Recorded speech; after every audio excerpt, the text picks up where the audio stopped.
In Virginia, the high school astronomy club met at night to observe the stars with their telescopes. Leo Bierman is confused because he notices something in the sky that he cannot identify, so his teacher asks him to take a photograph to send to a professional astronomer. The images arrive at an observatory in Arizona, where Dr. C.T. Wolf uses his enormous telescope to verify the information. To his surprise, he discovers a comet that is on a collision course with Earth.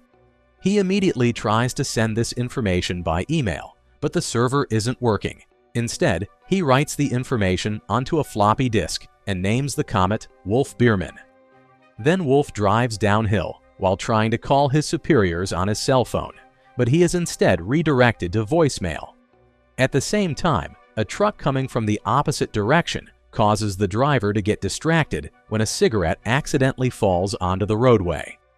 Since Wolf is also distracted by his phone, neither sees the other's vehicle and they crash. Wolf's car falls off the mountain and catches fire. A year later in Washington, D.C., news reporter Jenny pleads with her boss to allow her to become an anchor, but her boss refuses as always. Instead, he tells her to investigate the sudden resignation of the Secretary of the Treasury. During lunch, Jenny meets her mother, Robin, who reveals that her ex-husband Jason has married a new woman and that they have twins together.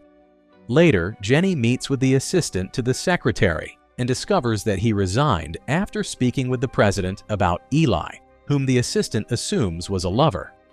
Jenny manages to locate the secretary and finds him leaving with his family on a boat full of supplies. The man freezes. When Jenny mentions Eli and asks him for a bit of compassion, he explains that he only resigned to be with his family on the way back. Jenny's car is surrounded by black vehicles that ram into it until she stops. It turns out they are the Secret Service, who drag Jenny into her own car and take her to a restaurant.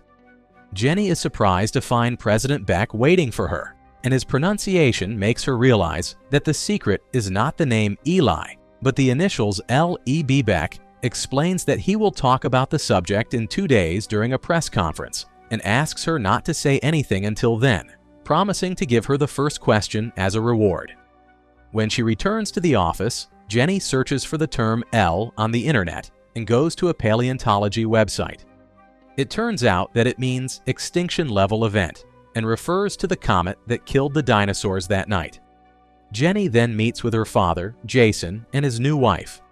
They are sad because she did not attend their wedding, and they even give Jenny an elegant pair of earrings, but she cannot stop thinking about the impending tragedy. After drinking a lot, she tells her father to go back to Robin and leaves on the day of the conference. Jenny's boss is seated in the last row, while Jenny herself occupies the second row. President Beck tells everyone about the Wolf-Bierman comet, which is larger than Mount Everest, and explains that it will collide with Earth within a year. The United States has partnered with Russia to build a spacecraft called Messiah that will intercept the comet and cause it to explode. Beck also introduces the crew of the Messiah, who appear in a video conference to explain how they will land the spacecraft on the comet to place the warheads. The president asks everyone to continue with their lives normally and not to hoard, as he has promised to freeze all salaries and prices. Jenny is chosen first for questions, so she takes a risk and asks 3 questions, bringing up the subject of the secretary's resignation. Beck has no choice but to admit that human survival is at stake, but believes there is no reason to panic because they will win this fight. Another journalist asks about the discovery, to which he explains that the scientists who found the comet died in a car accident at home. Leo's family hears the name and wonders if it refers to them. Soon, all the neighbors come to their house with questions. A few days later, Leo appears in every newspaper and magazine and gives a conference at his school, where he shares what really happened, and all the children think that now he is cool. Meanwhile, the Messiah team has a party to share a happy day with their families before dedicating themselves to training 24 hours a day, 7 days a week. That night, they go to a bar and discuss the risks of the mission. Due to the comet's rotation period, the crew only has a 7-hour window to land on the comet before sunrise. They will have to work quickly because if sunlight reaches the comet, dangerous gas eruptions will occur. 2 months later, the crew finally leaves Earth on a space shuttle that will take them to the station where the Messiah was built. All the media cover the launch and explain that Messiah was originally a project called Orion that the Russians developed for nuclear warfare. It is propelled by a prototype nuclear propulsion system that will allow the crew to reach the comet before it comes too close to Earth. The crew is successfully transferred from the shuttle to the Messiah, and now they face a long journey to find the comet. 5 months later, journalists from around the world prepare to cover the landing of the Messiah, and Jenny is surprised to learn that she will finally become an anchor, as she was the one who broke the story. Meanwhile, the crew finally sees the comet and is awestruck by its size. They begin to prepare the warheads, carefully moving them in zero gravity. On Earth, Jenny explains to viewers that the Messiah will have to fly through the comet's tail, which is full of rocks, sand, and ice. Soon the Messiah begins to fly through the tail, and the pilots do everything possible to avoid all potential dangers. However, there are too many rocks, and all of them are enormous, so the ship still suffers a few impacts. Fortunately, the damage is minimal, and the Messiah lands safely on the comet.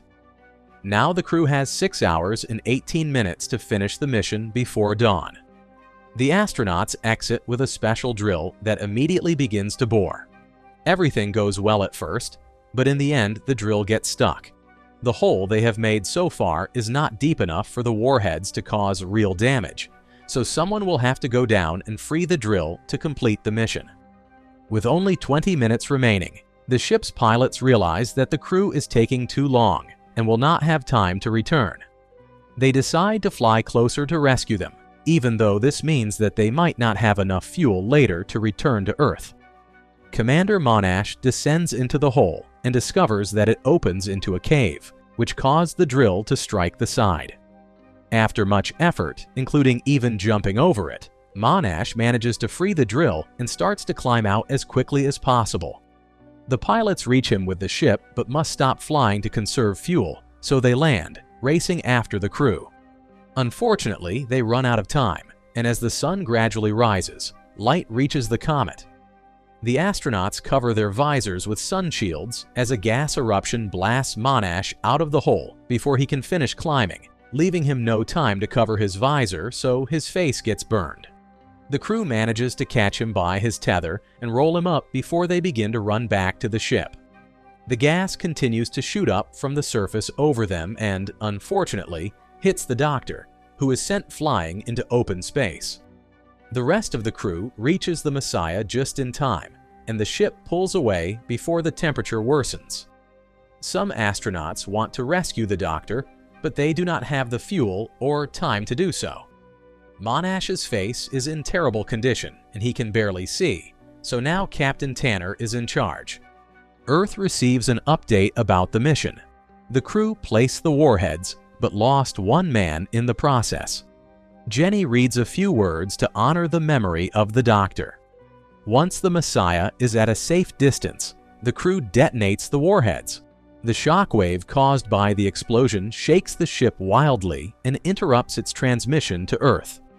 The astronauts rush to minimize the damage and stop any possible fire even before it starts, which helps the ship stabilize fairly quickly.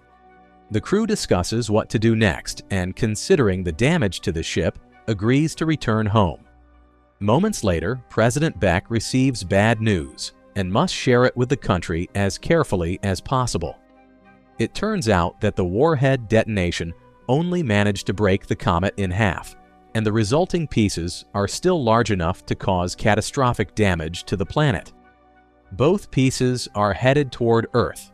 The smaller fragment is called Biermann and will hit near Cape Hatteras in the Atlantic Ocean in 12 hours, meaning that a tsunami will hit the east coast of the United States and destroy very important cities such as New York and Philadelphia. The main body of the comet, called Wolf, will land in Western Canada several hours later, and this will be the real extinction-level event. 2 days after the impact, dust and debris fill the sky and keep it dark for 2 years without sunlight. All plant and animal life will die. 10 hours before the impact, Tanner finishes his calculations and announces that he has a plan.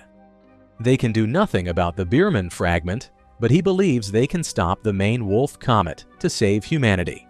Since the gas eruptions have created a very large fissure that reaches the center of the comet, they can place the remaining warheads in that hole and cause the comet to explode into small fragments. The Messiah doesn't have much fuel left, so they cannot land on the comet or take off once they're done.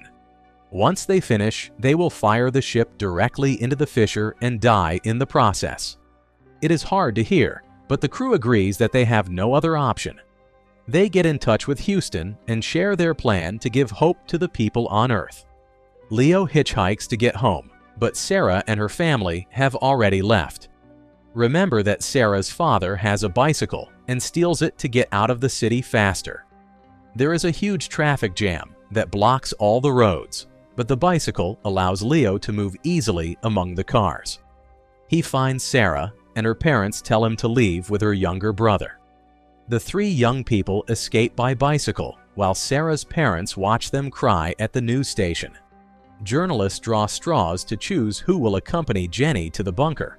However, one of them feels guilty because his boss has a daughter. So when the helicopter comes to pick her up, Jenny lets her boss and the girl take her place. Later, Jenny goes to the beach to look for Jason, and they reconcile before deciding to wait for the end together. At that moment, people all over the world watch as the Biermann fragment falls from the sky until it touches the Atlantic Ocean. A gigantic explosion occurs, and the sky darkens as an enormous tsunami forms. Soon the wave covers New York, toppling thousands of buildings and killing all the people who could not escape. Jenny and Jason embrace on the beach while they too are killed. The Statue of Liberty is destroyed, and its head now floats with the rest of the debris. The water even reaches the nearby roads along the coast, so people abandon their cars, and in the grip of panic, try to flee in search of higher ground. Sarah's parents decide to stay and leave with dignity. Leo, Sarah, and the baby keep running uphill, but soon they must leave the bicycle and continue on foot like everyone else. 2 seconds before the second impact, NASA puts the Messiah crew in contact with their families for one last goodbye. Unfortunately, Monash's wife is trapped in traffic and cannot arrive on time. Tanner's 2 children are on active naval duty and could not be located, so Tanner prays to his deceased wife, telling her that they will see each other soon. As NASA is about to end the transmission, Monash's wife arrives with her baby, and Monash also receives his final farewell. Then the countdown begins. The crew says their last words as the Messiah enters the comet's orbit and passes through the fissure. Just in time, the warheads detonate and the comet explodes into millions of small fragments. On Earth, Leo and Sarah reach the top of a hill and watch as the fragments cover the sky like fireworks. A few days later, after the waters of the Atlantic finally recede, Beck gives a speech acknowledging all the lives lost on every continent and asking people to remember those losses as they work to rebuild their future. If you want interesting movie recaps, like, share, and subscribe to follow us for more movie recaps.